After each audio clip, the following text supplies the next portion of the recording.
mga kapwet! Long time no see. Sa video na to mga kapwet, malalaman nyo bakit ako nawala sa social media, bakit hindi na ako nakakapagtato sa mga e-abab, at kung ano na nga ba ang ginagawa ko sa araw-araw ngayon. Dapat mamaya na pag nakabihis na ako. Bigis na naman ito eh. Ha? Bigis na naman. Yan, nakita mo, di ba? Mag-open. Pero, mag-open kami ngayong araw, pero wala. Ganyan, no? May ginagawa pa rin. Sasagutin ko lahat yan mga kapwet. Siyempre, di na natin patatagalin dahil gusto rin nyo naman malaman, simulan na natin. Yun naman namin. Hindi, ito yung nangyari sa akin. Ito, una sa lahat. Yan, nagpabuhoks na ako. Para iba naman yung looks natin. Hindi, seryoso tayo. Kasi mga kapwet, ito talaga yung nangyari sa akin. Medyo naging busy at hindi nakakapag-upload. Hindi naman kailangan magpo-focus tayo doon sa isa bagay na yun lang ang dapat mong gawin. So kailangan kasi sa buhay natin, meron tayong i-explore para marami tayong matutunan sa buhay-buhay.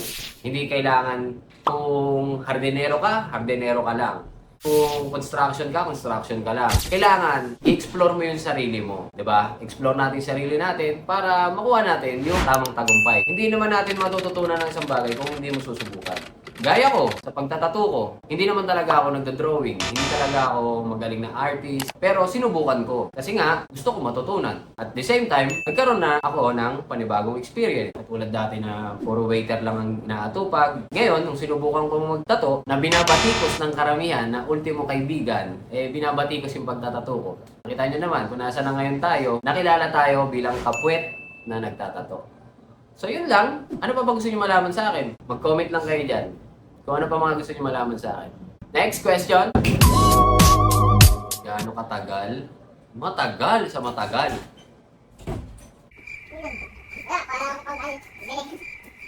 Nag-shoot kami, nagtayo-tayo kami, parang no. Isa mo na maganda mo. 2,000. 2,000? Nag-shoot kami, ano ba yan? Tinapaya mo. Gumagawa ko ng magandang video, ano ba yan? Naghanap ko lang dito. Naghanap ko lang dito. Ano Ben? Huwag na natin, atay mo ba kita? Sige, ako na, tuloy na natin to, nandiyan ka na eh. Gano'ng katagal? Nawala. Siguro sa tansya ko, tapos na natin yun. Thank you. Siguro, gaano katagal? Pagpalagay ko, mga 5 months? 5 months to 7 months na siguro. Ganun ako katagal na wala sa social media. Maraming nalulungkot kasi nga siyempre, yung mga mahal nating followers, inaabangan talaga yung mga ginagawa natin, yung ina-upload natin, gaya ng mga pagtatato sa... yung mga inaabangan nila eh. Ewan ko nga, minsan nagtatampo ko kasi baka mamaya yung mga babae na lang pinapanood nila, hindi naman talaga ako. Nawala ako sa social media. Na-restricted ako. Na-restricted yung page natin. Una, ang pagkakaalam ko, 3 months lang ang itatagal. Tapos, umabot ng 4 months, 5 months. Parang ngayon, 7 months na, no? 7 months. 7 months na. Doon ko na pagtanto nung na-restricted ako na hindi ka naman habang buhay vlogger. Siyempre, at the same time, kung restricted ka, saan tayo kukuha ng funds? Saan ako kukuha ng funds? Panggastos ko sa pamilya ko, sa mga kasama ko dito, mga tao natin.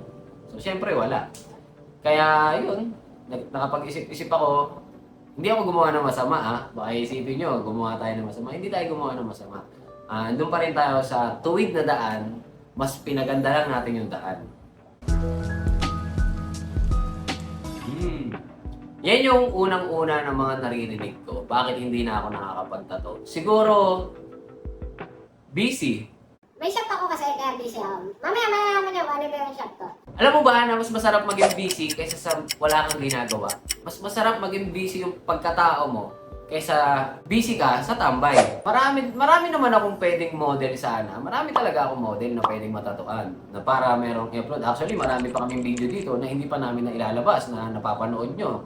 Wala pa. Marami talaga dito. Kaso, ang problema, dahil nga naging restricted yung page natin, mas sinabi ko sa sarili ko, tsaka dito, sa amin, sa team namin, na wag na muna tayong mag-content ng ganon. Kasi alam naman natin, ano kasi siya eh, yung ginagawa ko, kumbaga, bukod sa pagtatato, alam natin, meron tayong for the views. Bakit nga ba ako nag-vlog? Bakit ka nga ba pumasok sa social media? For the views. Aanin mo yung pagiging vlogger kung wala kang views. So, hindi ka rin kikita. So, nonsense yung pinagpapagura mo. So, nakaisip lang ako ng twist, ginawa ko yon Pero syempre, hindi tayo nagtatato sa mga sexy part, sa mga babae, nung walang permiso. Lahat yun may permiso. Syempre, gusto ko safe both side. Side niya, sa side ko. Yun. Pag merong nagpabura ng video, syempre, hindi naman yung tinatatuan lang natin ang makakapanood niyan. Syempre, may mga pamilya yon. Kaya minsan, kung nagtataka kayo bakit wala na yung video, binubura ko. Kasi syempre, kinakausap ako ng family niya. Yung family nung tinatuan natin na baka pwedeng burahin, ganyan.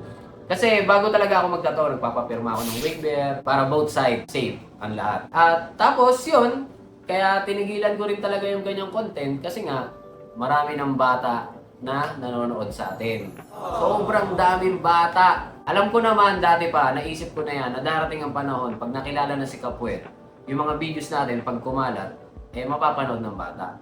Pero, syempre, hindi naman halangang bituka ko para hindi tigilan. Syempre, alam ko yan. Alam ko naman, may anak din ako. Kaya, ayun, hindi nyo na ako nakikitang gumagawa ng ganyan. Actually, natutuwa ako kasi hindi ko ina-expect na pati bata iiduluhin ako. Minsan dito sa lugar namin, tatawagin ako, Kapwet, kahit sa ibang lugar. Na-experience ko pa na yung bata, tinatawag ako, tapos yung nanay, hindi ako kilala. Sabi nung nanay niya, Sir, pasensya na, gusto ko magpa-picture ng anak ko sa inyo, ganyan. Tapos doon ako na-touch na sabi ko sa sarili ko, ay, tigilan ko muna yung content na to kasi hindi na safe panoorin, lalo na sa mga bata. Pero huwag kayong mag-alala mga Kapwet, kasi magbabalik tattoo pa rin naman ako, pero siguro ililes na lang natin yung tulad ng ginagawa natin dati. Kung ano yung nakasanayan nyo napapanood nyo sa akin. Huwag kayong mag-alala, magtatattoo pa rin ako pero with a twist pa rin. Pero mas maganda na tong factor na to. So yun, abangan nyo yung mga ilalabas kong content sa susunod. Lahat kayo dyan, bida.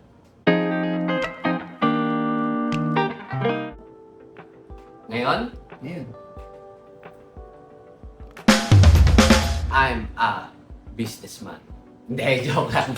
Hindi tayo businessman. Hindi ko pa siya matatawag na businessman. Siguro, entrepreneur muna. Pag sinabi kasing businessman, yan na yung mga malalaking kumpanya, malalaking tao na talaga yan. Kumbaga, tatawagin ko lang muna yung sarili ko ngayon as entrepreneur. Kasi bakit? Andun pa ako sa sumusubok sa mga failure, sa mga dapat baguhin, mga dapat ganituhin, dapat ganyanin. Nasa process of learning pa kami ngayon. Hindi ko lang ma-imagine na yung ginagawa ko dati, ginagawa ko pa rin naman ngayon. Pero medyo may pinagkaiba na. Ano ba ginagawa ko dati? Naghahabal-habal, nagdi-deliver ng pizza, nagka-grab, naghahatid ng mga pasahero, nagwe-waiter, pumasok pa ako sa warehouse, nagkakamada ako ng mga karton-karton sa halagang isang karton na makakamada mo, 75 cents. So, kailangan mo pang bumuo ng sobrang taas bago ka makabuo ng 300. Ayun yung mga naranasan ko dati na experience ko. So, yun lang mga Kapwet. Hindi ko lubos maisip na from dating sobrang hirap na mga ginagawa natin, ngayon, eto na tayo. May negosyo tayo. Dito, natutunan ko dito na kahit anong hirap ng trabaho mo, huwag mo susukuan. Kasi di mo alam balang araw na kung ano pala yung hirap ng ginagawa mo dati, magbubunga naman pala. Sa lahat ng pinagdaanan kong hirap dati, pinasok ko lahat kahit anong trabaho. Kita ko naman yung resulta ngayon. Proud ako sa sarili ko na nagawa ko yun.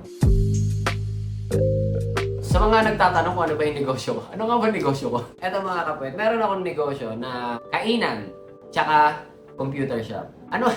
Yung kainan ko, 99, only rice, sizzling. Only sabaw, only bulalo soup, only gravy, only kanin. Sa halagang 99 pesos. Take note, kung ikaw ay PWD, student, pregnant, ano yung isa? Senior citizen. Alam mo ba, yung 99 pesos na yon magiging 79 pesos na lang. Yun yung kainan ko ngayon. So kung promo na yung 99 pesos, mas pinapromo pa natin para sa mga laging una sa pila. Yung mga laging una sa pila. Priority. Priority. Yung mga priority natin. Priority. Yan. Mas binigyan ko pa yan ng discount.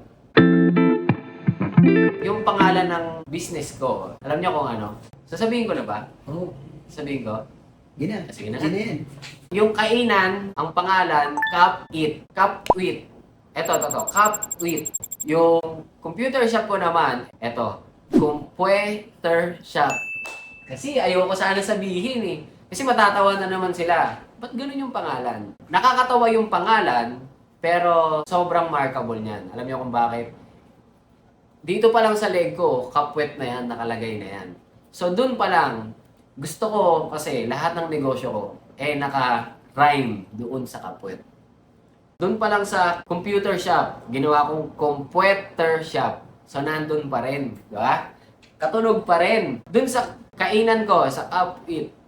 So, sa Kapwet, pinalitan ko, Kap-Eat. So, syempre, kakain ka eh. Di ba? Pero, sobrang natutuwa ako mga Kapwet. Alam niyo kung bakit? Taga Laguna, taga Caloocan, taga Cavite, taga Pasay, taga Parañaque, kahit saan. Sobrang salamat sa lahat ng pumupunta at sumusuporta sa negosyo ko. Sobrang nakaka-touch kasi nagugulat ako. Minsan sinasabi nila, sir, galing pa po akong Cavite. Isipin mo yon, dinadayo tayo dito. Maraming salamat sa mga naka-appreciate ng mga ginagawa ko dati. At maraming salamat din sa nakaunawa na yung mga past few months na ginagawa ko dati, natuwa kayo kasi eto na ako ngayon. So, nag-focus ako sa isang goal. Hindi ako umaasa na ngayon sa pagbablog talaga, sa totoo lang. Kasi tinata ko rin sa sarili ko na hindi habang buhay vlogger ako. Artista nga nalalakos eh. Vlogger pa kaya. So doon ko na-realize na kailangan yung knowledge mo is i-explore mo pa ng i-explore. Bakit? Kasi ang pagbablog hindi habang buhay. May darating ang panahon na malalakos ka. Tulad na nangyayari ngayon, alam yan ng ibang mga influencer na sobrang hina ngayon ng pagbablog. Kaya ito ako ngayon, pinasok ko yung business. Bakit? Ang business is lifetime knowledge. Matatagpuan? Sa matatagpuan. Dito lang yan matatagpuan sa Merville, Gate 2, Kalayaan Village, Barangay 201, Zone 20, Pasay City. Hindi ganun kahirap hanapin tong shop ko. Kasi katabi lang to ng Barangay 201 Hall, tapos katapat niya, court. So, yun lang. Meron pa ba?